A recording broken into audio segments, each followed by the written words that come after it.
Tratamos en el episodio anterior la forma correcta de enfrentar al marxismo cultural. Y esta forma correcta, como recordamos, pasaba por la formación humanística, ¿no? Por una ofensiva cultural basada en la tradición cristiana occidental. Bien, en el episodio de hoy vamos a ocuparnos de una cosa bastante curiosa, de las lecciones del marxismo clásico que nos podrían servir para combatir al marxismo cultural. Evidentemente, desde mucho tiempo atrás, se considera que hay que estudiar siempre a nuestro enemigo, en este caso, a aquellas tendencias que buscan la disolución del ser, para utilizar una idea que hemos estado desarrollando a lo largo de los últimos episodios.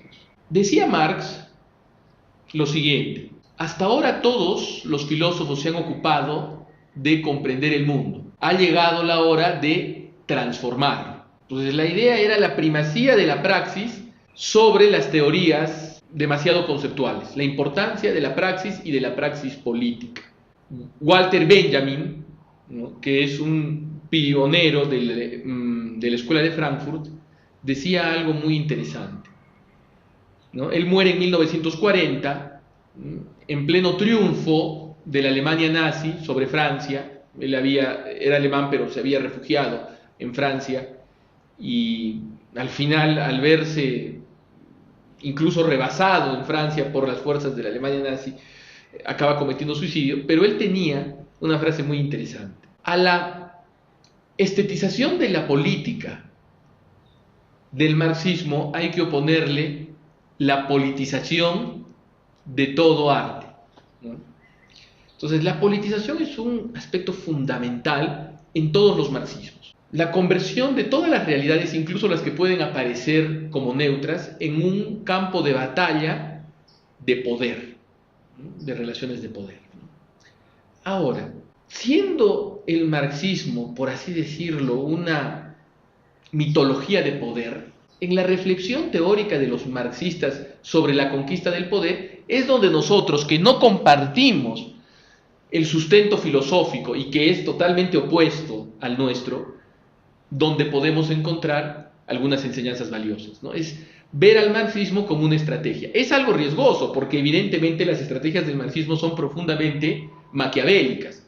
¿Qué quiere decir eso? Que en esas estrategias se justifica el medio, que puede ser bastante inmoral o sangriento, por el fin. Sin embargo, hay algunos puntos que nos pueden servir bastante. Tenemos en primer lugar el legado de Lenin. ¿Qué nos puede enseñar Lenin?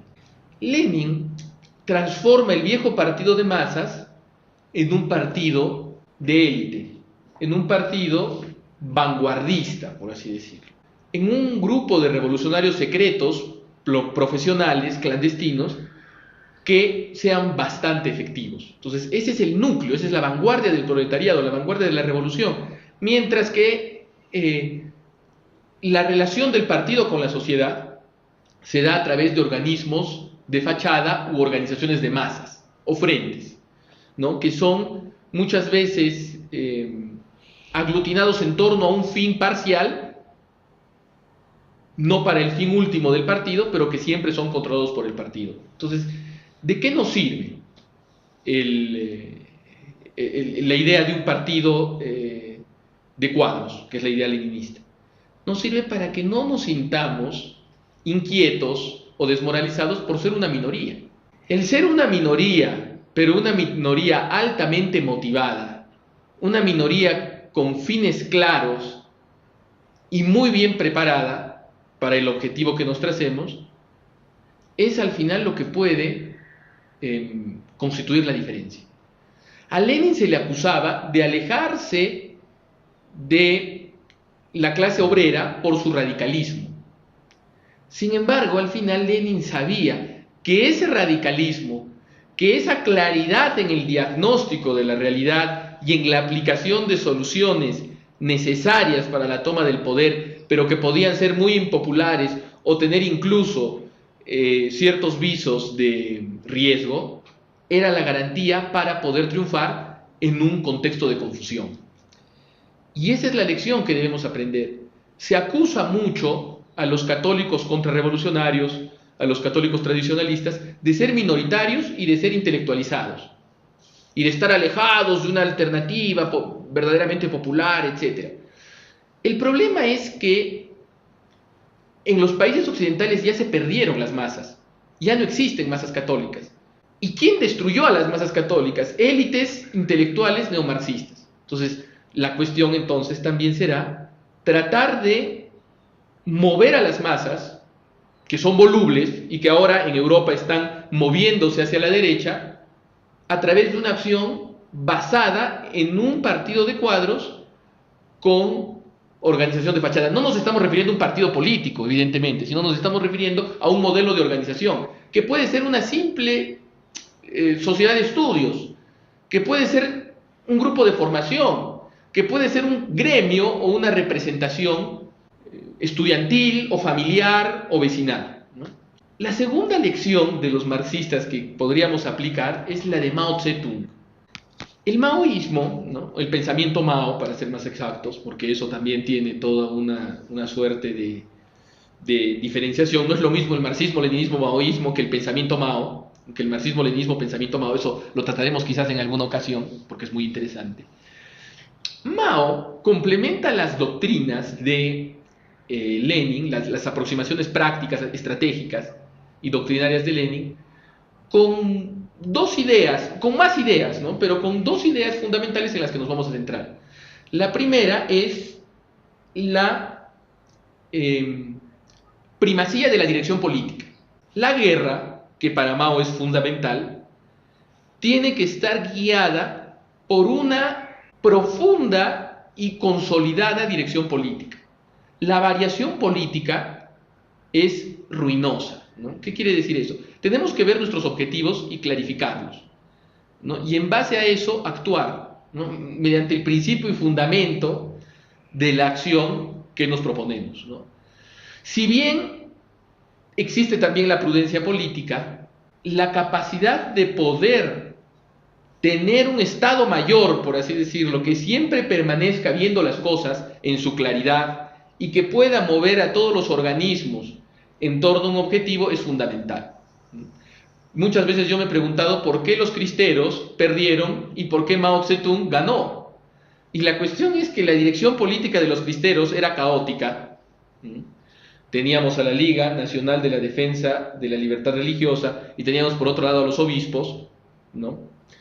Es decir, por una prudencia mal entendida se acababa generando un mensaje difuso. Mientras que por el otro lado, Mao Zedong mantuvo una dirección política consolidada que incluso estaba dispuesta a sacrificar a los cuadros del partido por la consecución de los objetivos planteados. Ahora, la cuestión no es caer en el maquiavelismo de poder inmolar a las personas, sino simplemente tener en cuenta la importancia del diagnóstico inicial que va a guiar nuestras acciones. Y hay otra idea importante en Mao Zedong, la llamada línea de masas. El riesgo era que el partido de cuadros, este partido selecto, acabe perdido en un aventurerismo intelectual de élite, ¿no? Entonces Mao Zedong dice, hay que consultar siempre a las masas, saber que el partido guía a las masas, que las masas no son el partido tampoco, pero tener siempre un pozo a tierra con las masas, por así decirlo, es decir, una conexión, un cable que nos permita saber qué es lo que las masas están solicitando en determinado momento del proceso revolucionario. Y por eso, nosotros, los que luchamos contra el marxismo cultural, desde la posición en la que nos encontremos, debemos siempre saber qué ideas pueden tener impacto en la gente, aun cuando sean ideas no necesaria y directamente vinculadas a la causa. Tenemos un ejemplo, la pena de muerte en el Perú. La pena de muerte no es una causa que esté directamente ligada con la lucha contra el marxismo cultural o contra la defensa o con la defensa de los valores cristianos, pero sin embargo es algo que está en las masas. Entonces hay que ver cómo podemos utilizar estas tendencias en las masas para calcular qué línea va a seguir la masa y poder lidiar positivamente con estas tendencias de acuerdo a lo que nos indique la dirección política, ¿no? Evidentemente, todo lo que acabo de decir son simples ideas que pueden servir para, como una analogía, ver líneas de acción. No quiere decir, evidentemente, que tengamos que constituirnos en un partido revolucionario y tomar el poder violentamente, no, sino son ideas que pueden ser aplicadas de manera análoga a la acción social, la acción civil, la acción pública que tengan quienes quieren luchar contra el marxismo cultural y defender los valores cristianos.